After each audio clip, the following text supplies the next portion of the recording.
ಕಗ್ಗತ್ತಲ ರಾತ್ರಿ. ಚಂದ್ರ ನಕ್ಷತ್ರಗಳೇ ಮಾಯ, ಪರ್ವತಗಳೇ ನಡುಗುತ್ತಿವೆ. ಅಲ್ಲಿ ಎಂಟ್ರಿ ಕೊಡ್ತಾನೆ ಒಬ್ಬ, ಅವನ ಹೆಸರು ವರ್ಷ ಭೈರವ. ಮಳೆ ಅಂದರೆ ರೊಮ್ಯಾಂಟಿಕ್ ಅಂತ ಅಂದುಕೊಂಡಿದ್ದೀರಾ? ಕುವೆಂಪು ಪ್ರಕಾರ ಮಳೆ ಅಂದರೆ ಪ್ರಳಯ. ಕುವೆಂಪು ಅವರ ವರ್ಷ ಭೈರವ ಕವನ ಅವರ ಆರಂಭಿಕ ಕಾಲದ ಪ್ರಸಿದ್ಧ ಕವನಗಳಲ್ಲಿ ಒಂದು. ಸುಮಾರು 100 ವರ್ಷಗಳ ಹಿಂದೆ ಬರೆದ ಈ ಕವನದಲ್ಲಿ ಮಳೆಯ ಸುಂದರ ರೂಪವಲ್ಲ, ಅದರ ರುದ್ರ, ಭೀಕರ, ಪ್ರಳಯದಂತಹ ರೂಪವನ್ನು ವರ್ಣಿಸಿದ್ದಾರೆ. ಇಲ್ಲಿದೆ ಪೂರ್ಣ ಕವನ ಮತ್ತು ಸಾಲು ಸಾಲಿನ ಅರ್ಥ. ಕದ್ದಿಂಗಳು ಕಗ್ಗತ್ತಲು ಕಾರ್ಗಾಲದ ರಾತ್ರಿ, ಸಿಡಿಲ್ಮಿಂಚಿಗೆ ನಡುಗುತ್ತಿದೆ ಪರ್ವತವನದಾತ್ರಿ.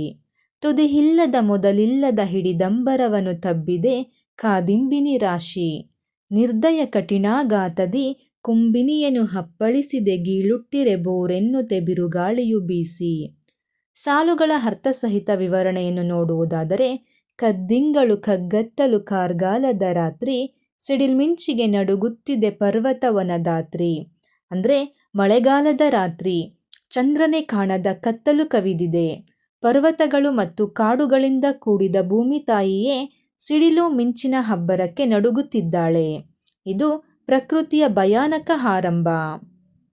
ತುದಿಯಿಲ್ಲದ ಮೊದಲಿಲ್ಲದ ಹಿಡಿದಂಬರವನು ತಬ್ಬಿದೆ ಕಾದಿಂಬಿನಿ ರಾಶಿ.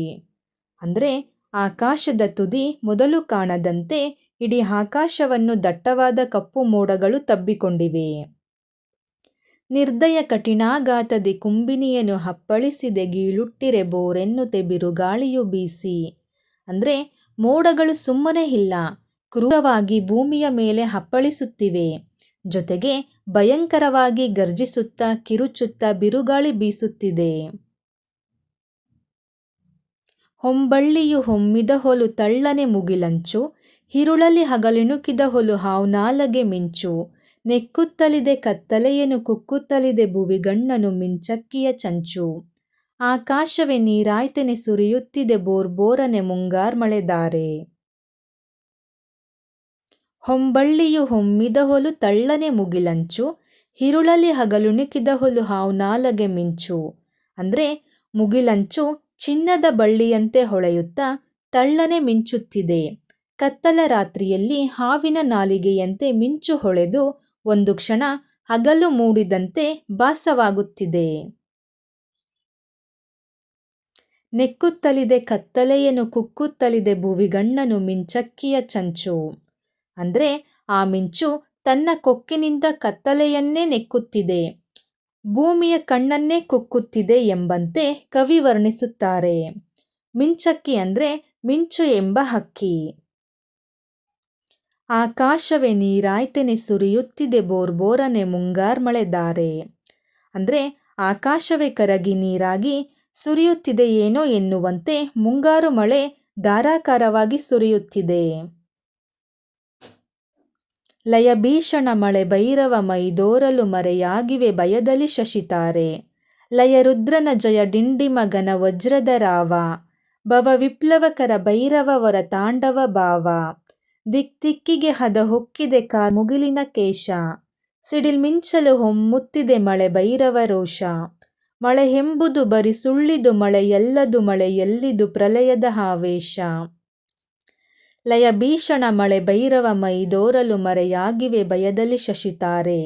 ಅಂದರೆ ಪ್ರಳಯ ಕಾಲದ ಶಿವನಂತೆ ಭೀಕರವಾಗಿ ಮಳೆ ಭೈರವ ತನ್ನ ರೂಪ ತೋರಿಸಿದಾಗ ಭಯದಿಂದ ಚಂದ್ರ ನಕ್ಷತ್ರಗಳೇ ಮಾಯವಾಗಿವೆ. ಲಯ ರುದ್ರನ ಜಯ ಡಿಂಡಿಮ ಘನ ವಜ್ರದ ರಾವ, ಭವ ವಿಪ್ಲವಕರ ಭೈರವವರ ತಾಂಡವ ಭಾವ. ಅಂದರೆ ಸಿಡಿಲಿನ ದೊಡ್ಡ ಶಬ್ದವು ಪ್ರಳಯದ ರುದ್ರನ ಜಯಡೋಲು ಬಾರಿಸಿದಂತೆ ಕೇಳುತ್ತಿದೆ. ಈ ಮಳೆ ಭೈರವ ಇಡೀ ಜಗತ್ತನ್ನೇ ಬದಲಾಯಿಸುವ ತಾಂಡವ ನೃತ್ಯ ಮಾಡುವ ಶಿವನ ರೂಪದಲ್ಲಿದ್ದಾನೆ. ಮಳೆ ಎಂಬುದು ಬರಿ ಸುಳ್ಳಿದು ಮಳೆ ಎಲ್ಲುದು ಮಳೆ ಎಲ್ಲಿದು ಪ್ರಳಯದ ಆವೇಶ. ಕೊನೆಯಲ್ಲಿ ಕವಿಯ ಉದ್ಗಾರ, ಇದನ್ನು ಸಾಮಾನ್ಯ ಮಳೆ ಎಂದು ಕರೆಯುವುದು ಸುಳ್ಳು. ಇದು ಮಳೆಯೇ ಅಲ್ಲ, ಇದು ಸಾಕ್ಷಾತ್ ಪ್ರಳಯದ ಆವೇಶ. ಈ ಕವನದ ಒಟ್ಟಾರೆ ಭಾವ ನೋಡುವುದಾದರೆ, ಕುವೆಂಪು ಇಲ್ಲಿ ಪ್ರಕೃತಿಯನ್ನು ಕೋಮಲವಾಗಿ ಅಲ್ಲ, ಅದರ ವಿರಾಟ್ ಶಕ್ತಿಯಾಗಿ ಕಂಡಿದ್ದಾರೆ. ಮಳೆಯನ್ನು ಅವರು ಭೈರವ, ರುದ್ರ, ತಾಂಡವೇಶ್ವರನಿಗೆ ಹೋಲಿಸಿದ್ದಾರೆ. ಮನುಷ್ಯ ಎಷ್ಟೇ ದೊಡ್ಡವನಾದರೂ ಪ್ರಕೃತಿಯ ಮುಂದೆ ಚಿಕ್ಕವನು ಎಂಬ ತತ್ವವನ್ನು ಈ ಕವನದ ಭೀಕರ ಸೌಂದರ್ಯದ ಮೂಲಕ ಹೇಳುತ್ತಾರೆ. ಕೊನೆಗೆ ಕುವೆಂಪು ಹೇಳ್ತಾರೆ, ಮಳೆ ಎಂಬುದು ಬರೀ ಸುಳ್ಳಿದು, ಇದು ಮಳೆಯೇ ಅಲ್ಲ, ಪ್ರಲಯದ ಆವೇಶ.